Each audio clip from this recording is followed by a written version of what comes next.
Welcome back to the Daily Drum on WHUR and Sirius XM, channel 141. This is the Insight segment. I'm Harold Fisher. Avoiding financial holiday scams and blunders. Last year, American consumers lost more than $10 billion in financial scams, with the average victim seeing $600 of their hard-earned money disappearing. Credit card fraud, non-delivery scams, and charitable donation scams are the most common ways thieves are targeting you and me. So what can you do? And do you have the tools to spot a scammer? Some experts say online shopping during the holidays makes consumers even more likely to be victimized.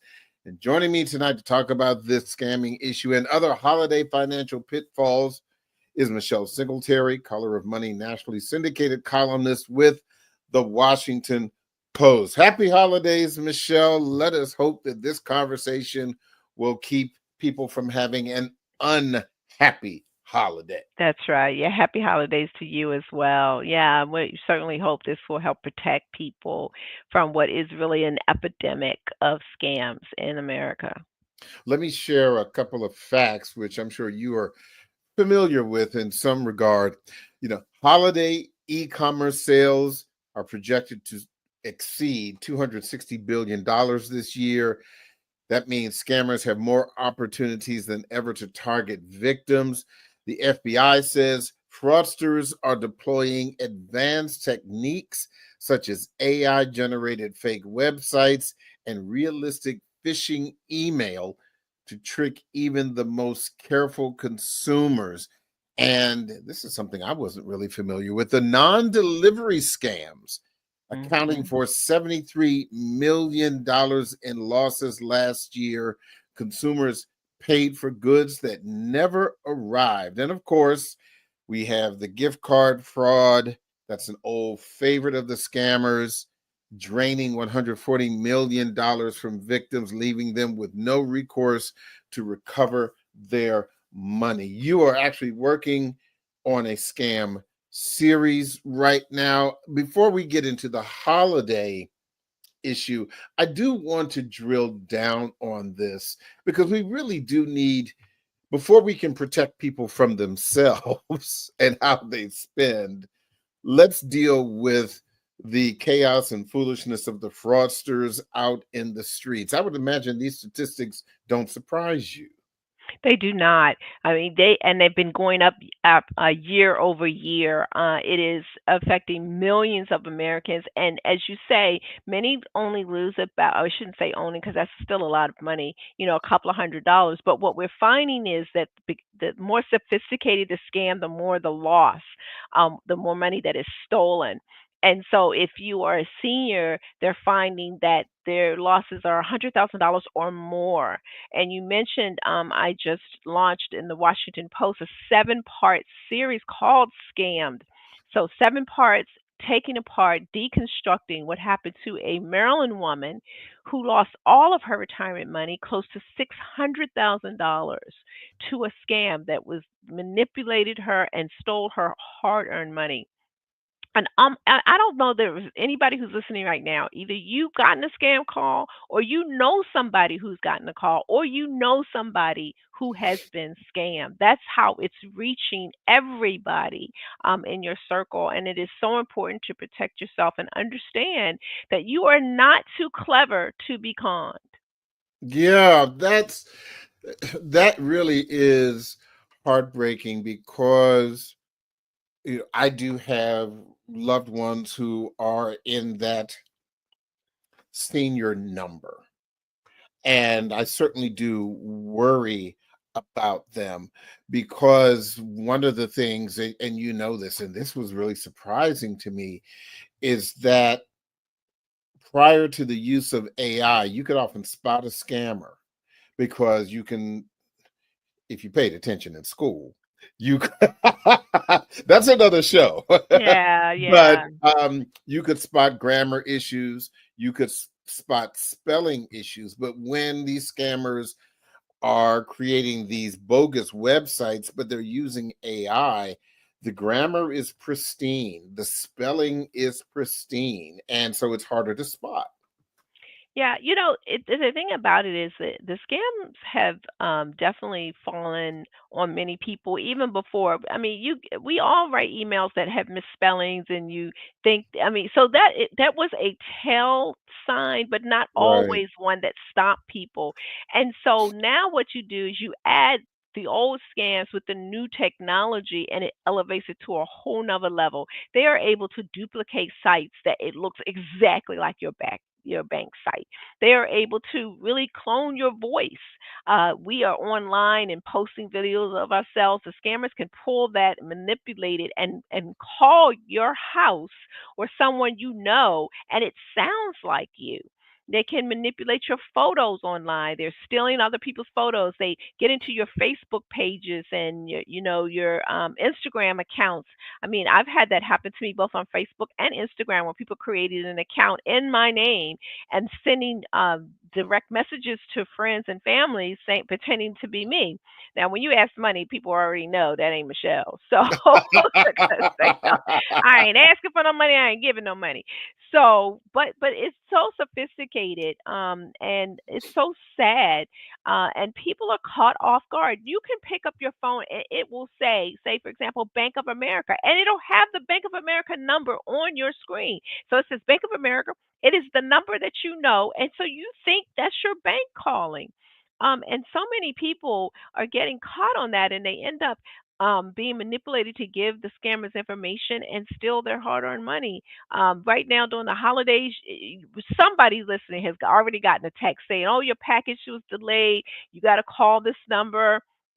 And send us some information. You gotta send us a couple dollars or $20, whatever, to get your packages. You get emails. I mean, it's an epidemic. Gosh, what is it when you were doing the work for this series? What is the thing that surprised you the most? Because look, like you said, people know you personally, they know you professionally. It's hard to fool Michelle. Michelle Yeah. knows it all, but obviously there's always something new. I have to tell you that in reporting on this series, I had to check myself because I would say, "Oh, I wouldn't fall for that." But after I spent a lot of time talking to scam victims, and in particular the person who I profiled, Judith, was a Maryland resident, Rockville, I could see how it could happen to her, to me, to you, to anybody. They caught her at just the right moment. They said, "You're part of a criminal investigation into your Social Security number."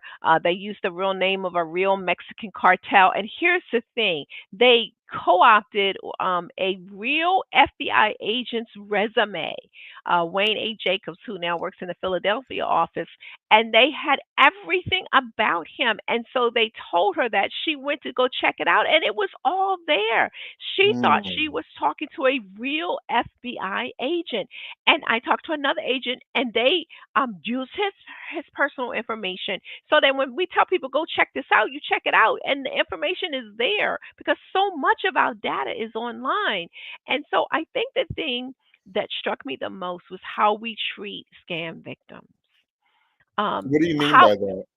and that's what made this series different. I wanted people to walk in her shoes, understand how scared she was, how she thought she was helping the law enforcement catch, criminals.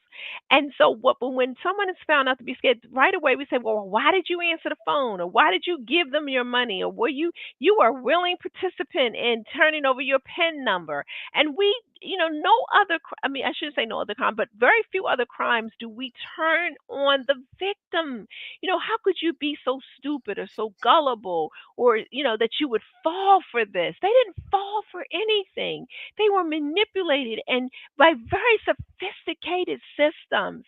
And, even after the series ran and I talked to experts and I pointed this out, people are still, "Well, I would never answer the phone," or "I would never hand my cash over to somebody in a car." Well, she thought she was part of an FBI operation. And we do Mhm. know that they do these kinds of things. They have undercover investigations. And so we treat scam victims as if they were part of the scam. And we, have very little empathy for the money that they lose. And because of that, many of them don't come forward. Somebody listening right now has been scammed and probably has not told anybody about it. They don't Yeah. go to the police. They don't tell their relatives because they're so embarrassed that this happened to her. And when they stay silent, then law enforcement can't look into these cases. They can't build a case because we have shamed people into silence. I will share this with you. And this actually happened to me earlier this year. And through listening to people like you, but also being in the field that you and I are in, we are equipped with that extra information. We go into kind of work mode where I got a phone call on my cell phone from the Baltimore County Sheriff's Department, air quotes, Baltimore County Sheriff's Department, threatening to arrest me because, and I can't remember exactly what it was, something they said I did, and I'm a law-abiding citizen. Okay, first Right. of all, so number one, I knew I didn't do it, but I immediately picked it up. But they were pretty convincing. But the thing that gave them away when they said they were going to come to my house and arrest me, and I said, "Come on," I said, "Come to my house Right. and arrest me, and let's see how that goes." And then the big thing that gave him away was then he started cursing at me. Yeah. Yeah. And one thing that we know is that most police departments, 99 and 44 100%, just like Ivory Soap, even if they do call you, which is probably rare, but even if they do call you, they're going to be professional. They're Right. not going to yell at you. They're not going to curse at you. Yeah. Okay. Yeah. And that was the thing that gave him And away. that's exactly, but think about that because in that moment you were probably not stressed. Lots of times No. people, when they get that call, they have been dealing with financial issues or maybe a divorce or they're helping their caretaker. And so in that moment, this happened to my sister. She got a call and they said they were going to come to her job and arrest her. Now, think about that. You are right away, that's all you hear. I could Hmm. lose my job. I didn't do Right. anything, but we do know that they're false arrests, misidentification of things. And so in that moment, many people, their brain turns to fight or flight. Hmm. And so you just want to see how you can resolve the issue. And you become so afraid that the things that we tell people to do just go out the window because all you're thinking is, oh my gosh, the police are going to come to my house. And Yeah. they know that. So what you did was once you start questioning them and pushing back, the facade, they call it the ether, goes away. They weren't able to pull you into the ether, but a lot of people they are. So for every 100 calls they make, they might get one or two people who get pulled into the ether. It isn't because they are not intelligent, it isn't because they're not smart, it's they caught that person at the right moment of vulnerability. Look, we're going to take a break, but we are going to continue this discussion about addressing these scams, holiday scams or others, as well as what to do about your financial spending. So, Michelle's going to be putting on her grandma's her big mama hat again and reminding us about how we are spending our money during this holiday. So don't forget, you can hear this and every edition of the Daily Drum Insight segment via podcast on WHUR.com. The original Quiet Storm with Raheem Devon is next on WHUR. I'm Harold Fisher. This conversation continues on Sirius XM channel 141 and 96.3 HD2 in just a few seconds. Welcome back to the Daily Drum on Sirius XM channel 141. I'm Harold Fisher. We continue our discussion about holiday spending, your holiday finances, and scams with Color of Money, Washington Post syndicated columnist Michelle Singletary. Michelle, I want to talk a little bit more about some of the more prevalent scams that you've been hearing about, and how can people really address these issues, how to avoid them? Yeah. So the top scams are investment scams, cryptocurrency, government impersonation scams. That's where someone pretends to be from a government agency. You already talked about how someone called and pretended to be from the local police department. So they might say they're from Social Security Administration or the IRS or the FBI. Or they may have some great investment scheme for you. And then also their job scams out there. And it's interesting. We often think that the scam victims are mostly older folks because they might have some sort of mental decline or dementia, but actually young adults are more likely to be scammed than seniors. And that's because they are online, they're on platforms, they're more technically, I wouldn't say advanced, but they're using these things that get to them, their cell phones and text messages and Instagram and that kind of thing. And so those are the top scams out there that sort of rope people into to spending their money. You talked about gift cards, like they'll tell you, oh, you're going to be arrested, but you have to pay this bill by gift cards. And so here's what I tell people, because some of the old advice to fight scams just doesn't work anymore. They might say, you might have heard, if it's too good to be true, that it probably is. Well, if you have a very sophisticated scammer, it sounds true to you. So that phrase means nothing to you. I mean, I did a series of columns for the Washington Post about this guy who built a platform, and I looked at the platform. It was amazing. It was so well done, and it made people think that they were getting a 5% return weekly, and it showed Mm. the money in their accounts, and you could click through the site. It was impeccable. So if I told those people that it's too good to be true, they're like, what are you talking about? Here's my statement. I can go online and see it, see the returns, but they weren't real returns. They were money from other people that they brought in a classic Ponzi scheme. A Bernie Madoff situation. That's exactly right. And so, and with government impersonation scams, they can spoof the number. So you look at it, you look at the back of your credit card, it's the number. So you think, okay, I am talking to my bank. And so those are the top type of scams that are out there. The best advice I can give you, if you don't remember anything else, is just basically don't believe anything. Don't believe anything. Any text message, email, phone call, just in your head say, it's not real, it's not real, it's not real. Because even if it is real, you have time to check it out because they want you to act right away so that you stay in that ether. And so I tell people, actually not, because we feel like if somebody's trying to take, they call and say somebody's trying to take money out your bank account, you got to act right now.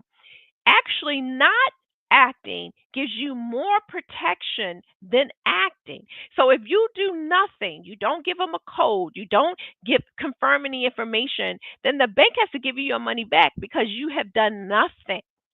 So doing Mm. nothing gives you more protection than doing something. If you can just remember that, just remember Michelle said, if I do nothing, I have more protection. I have more protection. I have more protection.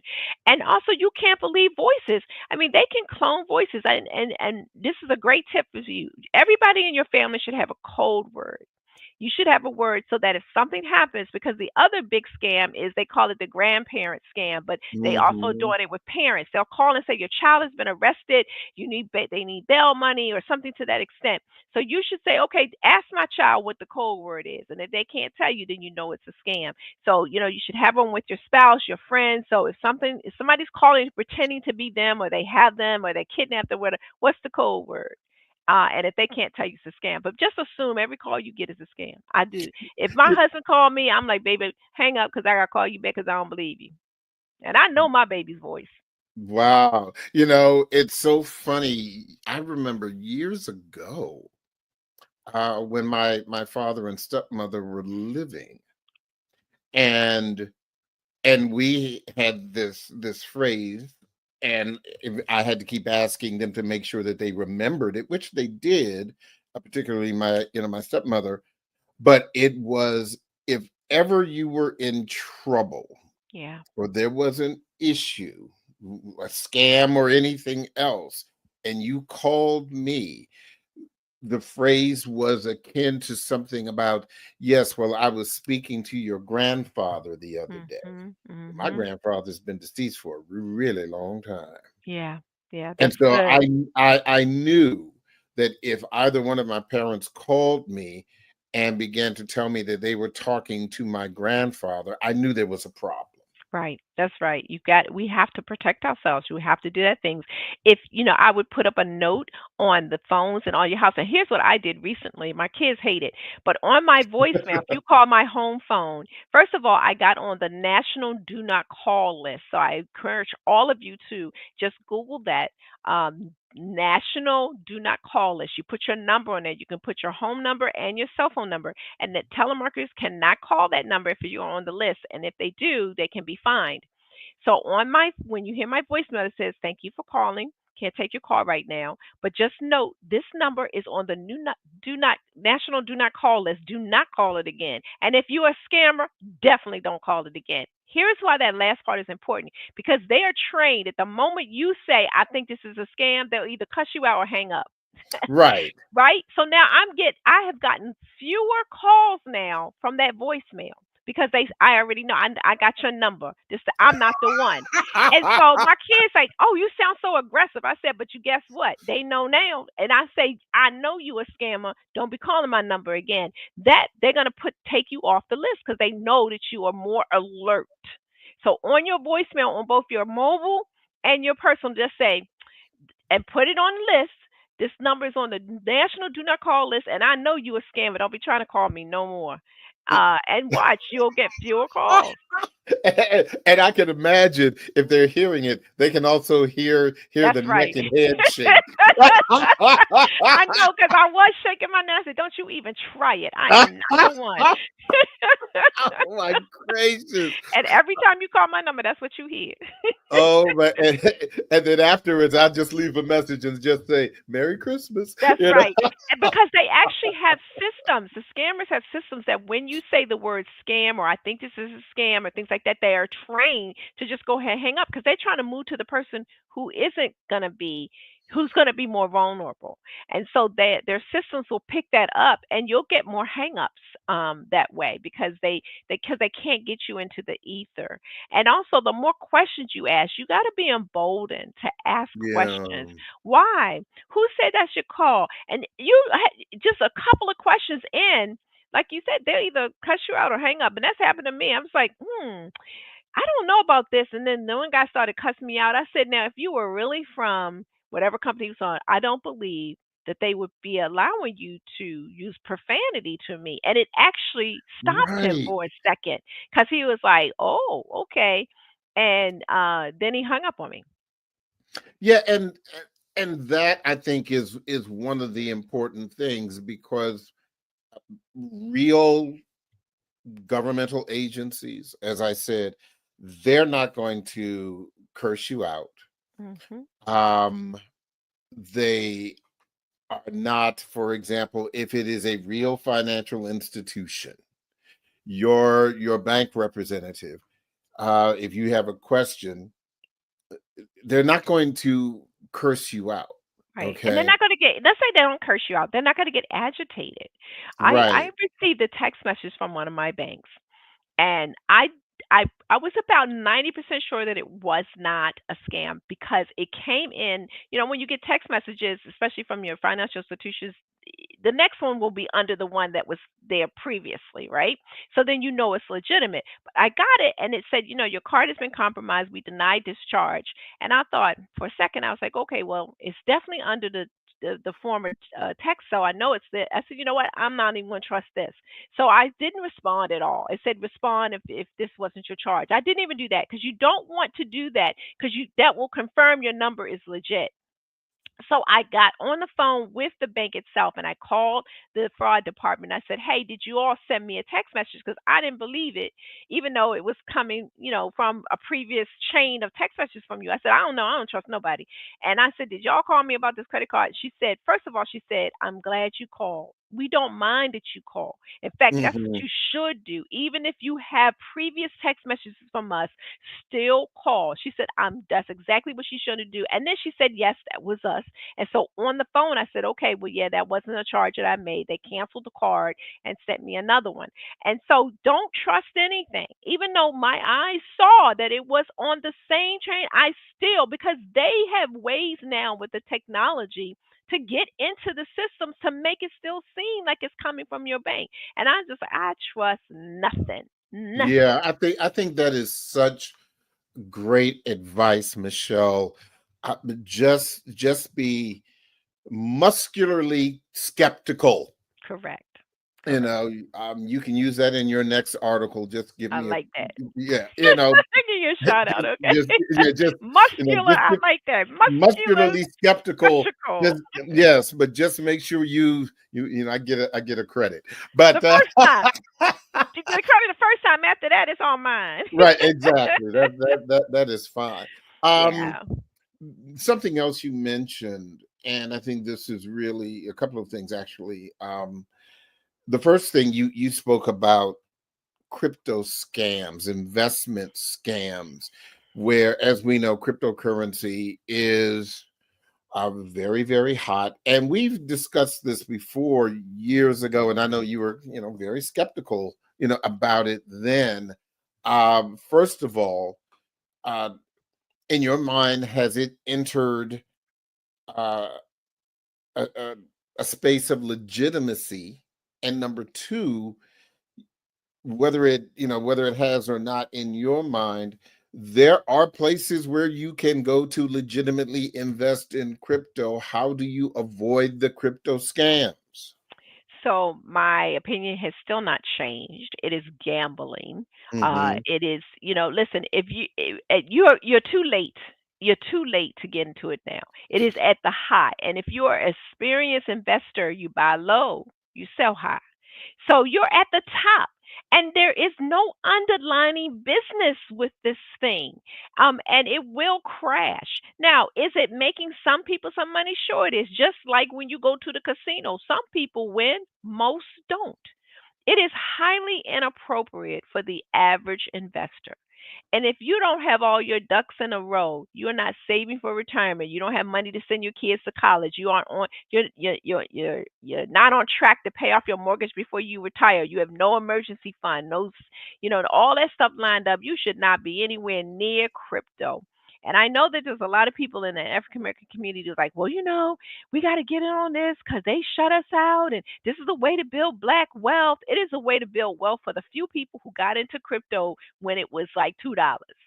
It is Yes. not for you now. And I have not changed that opinion at all. Just because it is becoming more acceptable does not make it appropriate for the average investor. And even those experts who say, okay, you can have some crypto, they say it should be no more than about 5% of your portfolio. But Mhm. honestly, when I talk to the average person, you don't know what's in your 401k. You don't even know how a 401k works. You don't even know what the K is. You don't know how much you're putting in it, your percentages, the max. You don't know what the mutual funds is. And then you're going to try to be in crypto. You are not ready for prime time crypto. I don't have any, and I have great wealth, and you can build wealth without being in this thing that is highly inappropriate for the average investor. So, for more broadly, investment versus investment scams, because, and I've always been really, really curious about people, particularly those who have retirement Hmm. and they become susceptible to investment scams. You didn't build a $700,000 portfolio overnight, That's right. That's right. and and so fall to fall prey to an investment scam. it's very alluring, right? This new thing, crypto, and we see that it started out as $10, and then it was 200, and then 1,000, then 10,000, then it was 50,000. Now it's It's, a hundred more than a thousand, hundred thousand and you're dollars. thinking, well, I want to get on that. First of all, you don't have $100,000 to put into one Bitcoin, and so you're only if you get into it, it's micro shares, and you're too late anyway, and it's gonna crash. And here's the thing, it is so volatile, Hmm. that you could, people could be a millionaire one day and lose all of it the next. That's why it's inappropriate. Now, are there investments where people do that? Sure, like day trading, some people do that, but you could lose your shirt on that. And but the scammers know that people are intrigued by crypto and feel like they don't want to miss out. They call it FOMO, fear of missing out. Hmm. And so, particularly for our community, because we're so behind, not because we are not smart with money, because there were laws and things in place to keep us behind. And so now we want to try to catch up, run and catch up. And the scammers know that. And think about this: if somebody has a great deal, why are they telling you? Why didn't they not just put all their money in it and keep it a secret to themselves? Hmm. 100% of anybody coming to you about some crypto scheme, it's a scam. Yeah. Flat out, Yeah. just flat out, flat out. I, I Um, I do want to talk about holiday spending. We talk about this, every year, and the reason we talk about this every year is because we need to talk about this every year. right, right. And the what are the most common financial mistakes that people make during the holiday season, and how can they avoid it? This is a tough one because our holiday season is all about generosity and being kind, and you want to give people gifts, right? And I understand that. I mean, I'm not a miser. People want to pin that on me, but that's not who I am. I'm an extremely generous person to my family, to my church. My husband and I tithe. We've been tithers for years. And so we believe in giving back. And I get that. But the mistake that people make is that they equate that with love. I gotta Mm, do this. If you have revolving credit card debt, meaning you have debt that you can't pay off every month, you should not be getting anybody anything. You should be making sure that you are financially stable by paying that debt off. What is the most precious thing people have that you can't make more of? Time. mm, Spend time with your people. Give them your presence, not the presents, right? And just, especially if you don't have an emergency fund or you live in paycheck to paycheck, explain to your folks, say, hey, listen, I have decided this year that I'm going to get my finances together. And that means that I can't buy gifts. So, what else can we do to share our love and be in each other's presence without the presence? Now, I know that's more difficult when you have children. And so, I talked to one couple that was in debt, and I mean lots of debt, right? Like a lot, like a year's kind of salary debt. And they were like, mm. "Oh, we got to get the kids something." I said, "This is what you do. You figure out what you value, because like in our house, in our family group, every year we choose a person's house that we're going to celebrate Christmas at. So instead of opening up the gifts at your house, wait till you get to the family gathering where everybody's opening up the gifts, and the kids open up other people's gifts, so they still have something. Or I used to joke that when the kids were little, I would find stuff around the house that they didn't play with or was still in the packages, and I'd wrap it up and give it to them. They wouldn't know the difference. All they want to do is rip open a package. But you have to be true to yourself financially. You have to find your financial truth and live it. If I didn't have the money, I wouldn't give it to you. I'm so sorry. I can't give. I just can't. I think it's more important that I be financially stable, and you have to be okay with that. Now, if you are, kind of okay, then you have to do a budget. Now, don't make a list and then try to fit the budget to the list. You start with how much can I spend this holiday. So if it's $200, everybody got to fit in there $200. That might be going to the Five Below store, the dollar store, putting together. You could put that some cute little package together for like $10, $15 for people, or make cookies, or one of the things that my daughter does, my youngest daughter, which I love. And how old For is my she? She's 24. So for Okay. my birthday, she's a great chef. So for my birthday, she gave me a certificate for 4 meals for 4 people that she would make from scratch. I I love that. She is such Mhm. a great like like cook, right? And but here's the thing, my child, she put an expiration date on it. She's like, if you don't turn this in by, your next birthday, you don't get your meals. So last year I had forgot about it. I had set it to the side, and it was like my birthday's in September. So about August, I was like, oh, I gotta get all my 4 meals in. Cause she was serious as a heart attack. She was like, "There's an expiration date on this coupon." I love that, right? And one year, my oldest, because I have all these free, I do. I have all these sayings that I say, do you got a job and it comes like that. So she made a whole book of all the crazy things I say about money. I still have that book now, and I pull it out every year because it just cracks me up, and You should all the publish crazy it. stuff.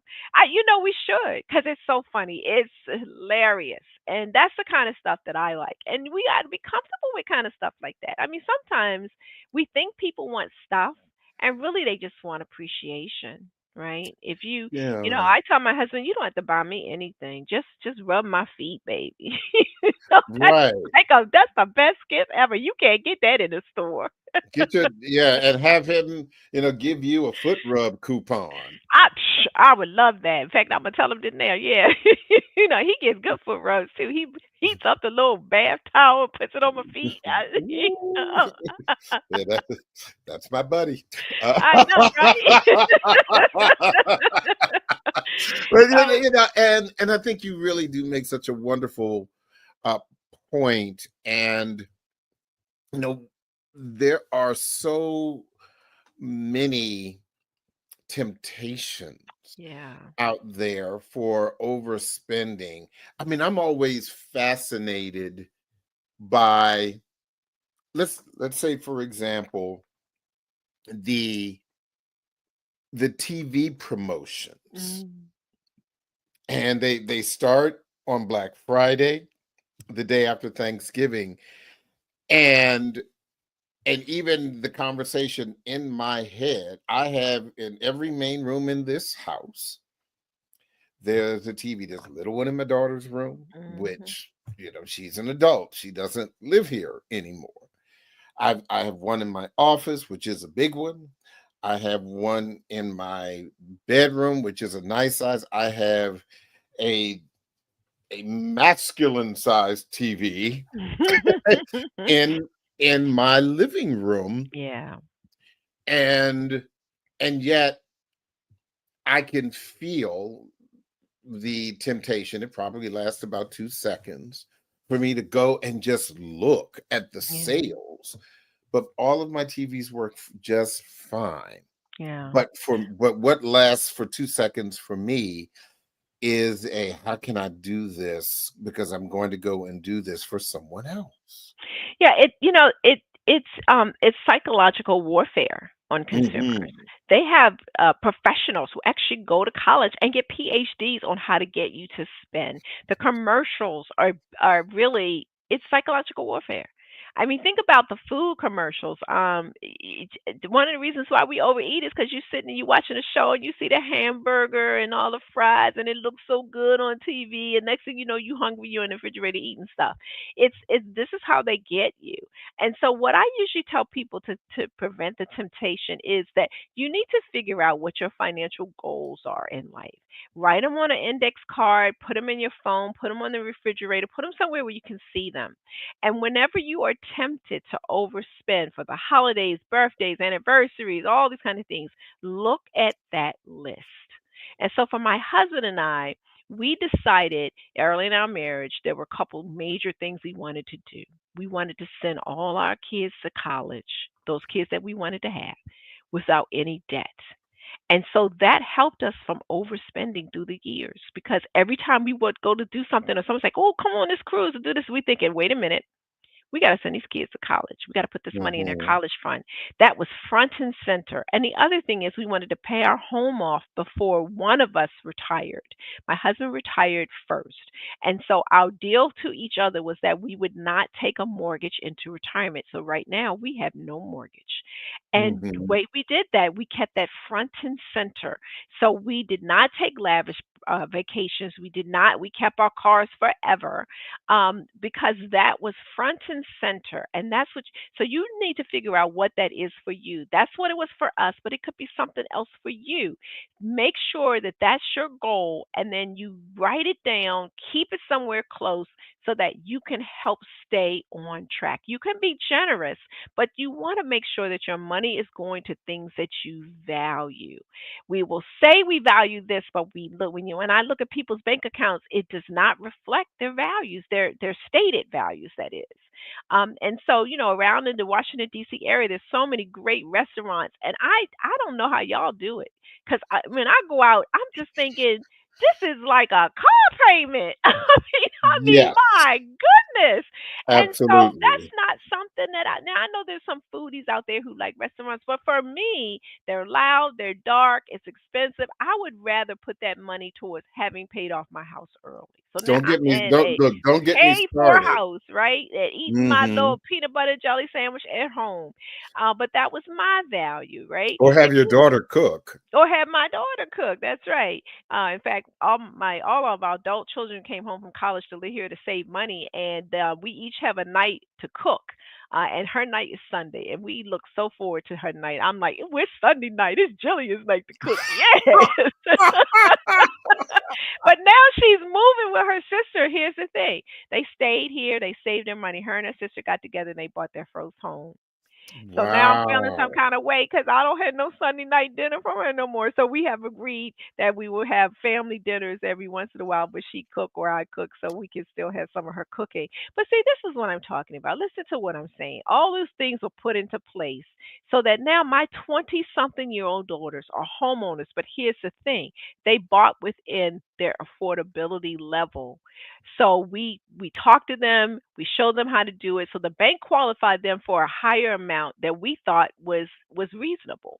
And we said, okay, you shouldn't spend more than about 30% of your take home pay on a mortgage. And so they look for a mortgage within that range. And guess what? Mhm. That's where they are. So that meant they didn't necessarily get the house that the house of their dreams, but they got a nice house within that range. And all of this starts with holiday spending, because we've taught them not to overspend. So they were able to, as young adults, save their money and not buy a whole bunch of gifts for their friends. They're very frugal because they had a plan. They had a goal in mind to be a homeowner.